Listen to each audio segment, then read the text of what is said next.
Sveiki visi, šiandieną parodysiu, kaip pasigaminti savo e-skystį su FNS baze. Taigi nieko nelaukdami, pradėkime. Taigi štai, ko jums reikės norint pasigaminti savo e-skystį, tai pirmas dalykas yra bazė, FNS bazė, kuri yra 100 ml talpos, kas yra, manau, tikrai nemažai. Tai pirmas dalykas galbūt, kas yra ta pati bazė. Tai yra 4 ingredientų mišinys, tai yra vanduo, nikotinas, PG propileno glikolis ir augalinis glicerinas, kurį sudaro ši bazė.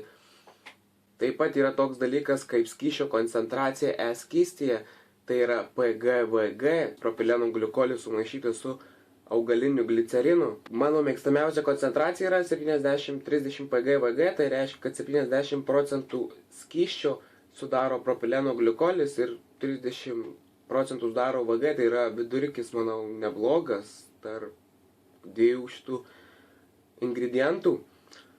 Pati bazė, mano 70-30 PGVG yra, manau, geras vidurkis tarp dūmų ir bazės pačio skonio.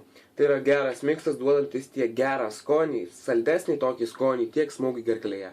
Taip pat yra tokia skysčio koncentracija kaip 50-50 PGVG, kuri duoda natūralų skonį su pakankamai tikrai gerais rezultatais, neblogas mišinys, tie, kurie net nenori galvoti apie kažką tokio saldesnio.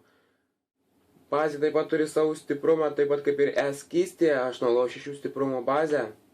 Pačią bazę galima garinti ir vieną, bet jeigu nenorit pasigaminti savo visokiausių skonių, pavyzdžiui, ten koks, nežinau, citrininis obuolys, arba braškinis arbūzas, arba visokiausių kitokų, kokiu jūsų tai galva neša skonių, nežinau, jums užtenka tada ir pačios bazės, 100 ml.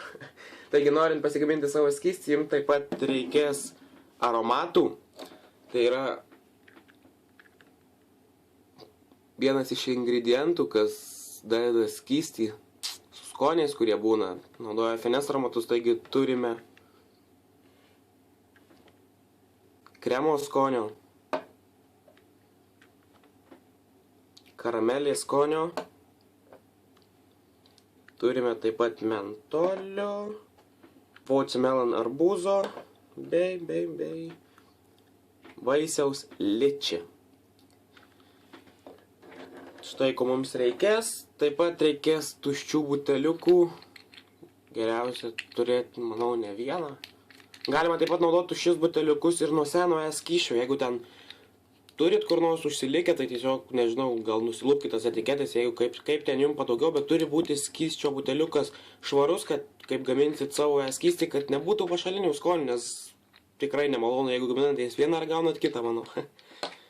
Taigi, aš turiu dujos. Taigi, pradėsim turbūt ir gaminti.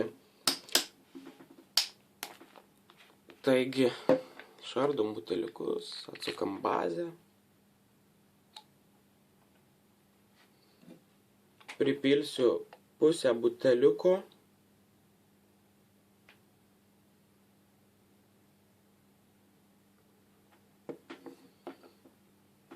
Ir naudosiu aromatus.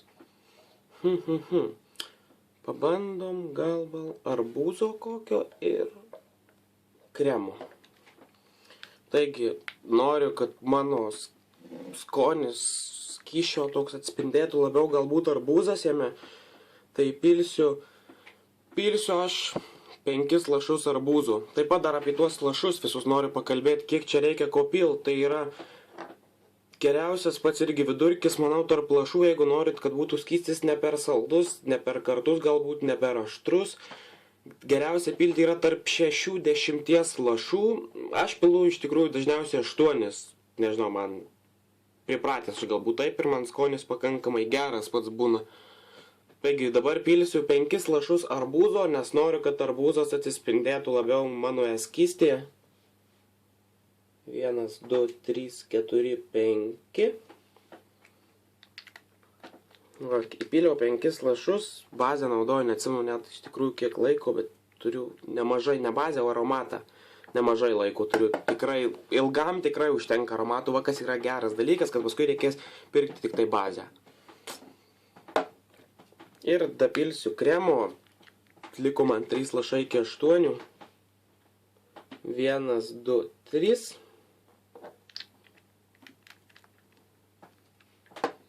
Užsuksim buteliuką, gerai išpurtysim.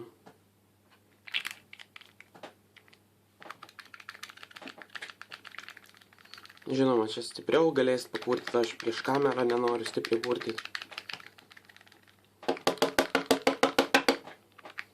Ir dapilsim kitą likusią dalį buteliuko baze. Padariau pirmiau pusę įpiliau, todėl kad lengviau būtų aromatus pilti, kad iki viršaus, jeigu dapilu kartais, kad jau paskui nelieka vietos aromatams ir sunkiau yra išmaišyti, iš tikrųjų, tai taip lengviau man yra. Bet galite jūs iš karto jų pilti nebūtinai pusę, o visą buteliuką iš karto. Ir aromatus ant viršaus. Dasipilu iki galo, palieku šiek tiek vietos, šiek tiek oro jame galbūt, kad būtų kažkiek bent vietos, kad jisai bent kažkiek dabar išsimaišytų viršų. Ne kažkiek, o geriausia, kad išsimaišytų. Gal trankyt. Vienu žodžiu. Taigi geriausia pasidaryti iš tikrųjų yra daugiau skysčio, nes pats skystis, kad jisai įgautų gerą skonį, iš tikrųjų jam reikia pastovėti, negarinant jo, galima ir garinti, bet geriausiai, kad negarintumėt, po savaitės laiko, skonis tikrai labai būna, paskui nežinau, man asmeniškai patinka visada beveik, nes įdomiau yra, ir savaitę laiko reikia laikyti, kad būtų geras skonis. Galima garinti ir po 1-2 dienų, bet nebus tokio galbūt skonio, kuris bus po savaitės. Todėl geriausia pasidaryti daugiau atsargų pasidaryti. Tai va, aš čia turiu pasigaminęs ir užsivadinu aš netgi juos, kad paskui būtų lengviau atpažinti, turiu arbūzas tik tai. Arbūzas man yra labai patinkantis skystis, tai pabandinsiu savo pasigaminti. Turiu gaivinančio mėtinio pasidaręs. Nesimato čia nieko, gaivinantis mėtinis va. Arba turiu karameliniai obuoliai. Irgi visokiausių turėjau. Čia turiu aromatų, bet čia video naudoju tik keletą. Taigi, iš tikrųjų lengvas procesas, kaip pasigaminti savo skystį. Man viso šito pliusas taip pat yra tas, kad, kaip minėjau, aromatai, jie naudoja keletą iš tikrųjų tik lašų, kas tikrai ilgam užteks, manau, labai ilgam užteks. Reikės pirkti tik bazę. Pats kitas dar pliusas labai didelis yra, kad yra iš tikrųjų pigiau. Kas dar tikrai labai yra gerai, nes dar pigiau galima garinti, dar didesnis pasirinkimas. Nežinau, labai geras dalykas, man patiko, pabandysim galbūt padaryti dar kitokių video, kuriuose gaminam galbūt įdomius kokius skonius, papasakosiu, pasidalinsiu, galbūt jums patiks. Taigi visą tai bazę, aromatus, tuščius buteliukus įsigijau fsecik.lt, visas nuorodas rasit aprašyme video, taip pat ant video yra parašyta svetainė. Sakau jums gero ir viso gero.